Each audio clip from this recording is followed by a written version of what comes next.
ആലത്തൂരിൽ അഭിഭാഷകനോട് SI മോശമായി പെരുമാറിയതിൽ സംസ്ഥാന police മേധാവി ഓൺലൈനായി ഹാജരാകണമെന്ന ഹൈക്കോടതി ഇതുവരെ സ്വീകരിച്ച നടപടികൾ DGP വിശദീകരിക്കണം. കോടതിയലക്ഷ്യ ഹർജി 26-ന് പരിഗണിക്കുന്നതിനായി മാറ്റി. ശ്യാം ദേവരാജ് നൽകും വിവരങ്ങൾ. ശ്യാമ, ഈ വിഷയത്തിൽ കോടതി നേരത്തെയും വിമർശനങ്ങൾ ഉന്നയിച്ചതാണ്. ഇപ്പോൾ സംസ്ഥാന പോലീസ് മേധാവി എന്തൊക്കെ കാര്യങ്ങൾ വിശദീകരിക്കണമെന്നാണ് കോടതി വ്യക്തമാക്കുന്നത്?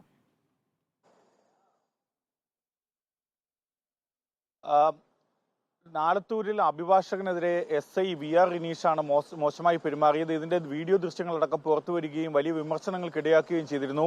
ഇക്കാര്യത്തിൽ VR റിനീഷിനെതിരെ എന്തെല്ലാം നടപടികൾ സ്വീകരിച്ചു എന്ന കാര്യം നേരത്തെ വകുപ്പ് തല അന്വേഷണം മുന്നോട്ട് പോവുകയാണ് എന്ന കാര്യമാണ് സംസ്ഥാന പോലീസ് മേധാവി നേരത്തെ കോടതിയെ അറിയിച്ചിരുന്നത്. എന്നാൽ ഇങ്ങനെ കുറ്റം ചെയ്ത ഒരാളെ അല്ലെങ്കിൽ പ്രശ്നക്കാരനായ ഒരാളെ സേനയിൽ തന്നെ നിലനിർത്തിക്കൊണ്ടു പോകുന്നത് ശരിയല്ല എന്നടക്കമുള്ള വിമർശനങ്ങൾ കഴിഞ്ഞ തവണ ഹൈക്കോടതി ഉയർത്തിയിരുന്നു. ഇതിന് തൊട്ടുപിന്നാലെയാണ് ഇന്ന് ഈ ഹർജി പരിഗണിക്കുമ്പോൾ ഹൈക്കോടതി ഈ സംസ്ഥാന പോലീസ് മേധാവിയോട് നേരിട്ട് ഹാജരായി വിശദീകരണം നൽകണം എന്ന കാര്യം നിർദ്ദേശം നൽകിയത്.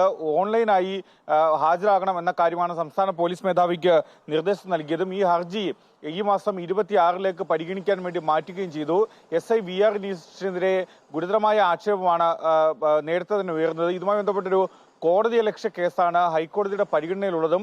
ഇതിന്മേലാണ് VR റിനീഷ് കോടതിയലക്ഷ്യ നടപടി നേരിടുകയും ചെയ്യുന്നത്. അഭിഭാഷകനായ അക്യൂബ് സുഹൈൽ എന്ന പാലക്കാട് സ്വദേശി നൽകിയ ഹർജിയിലാണ് ഈ ഹൈക്കോടതിയുടെ നടപടി. ഈ കോടതിയലക്ഷ്യ കേസിലാണ് സംസ്ഥാന പോലീസ് മേധാവി ഓൺലൈനിൽ ഹൈക്കോടതിയിൽ ഹാജരാകേണ്ടത്.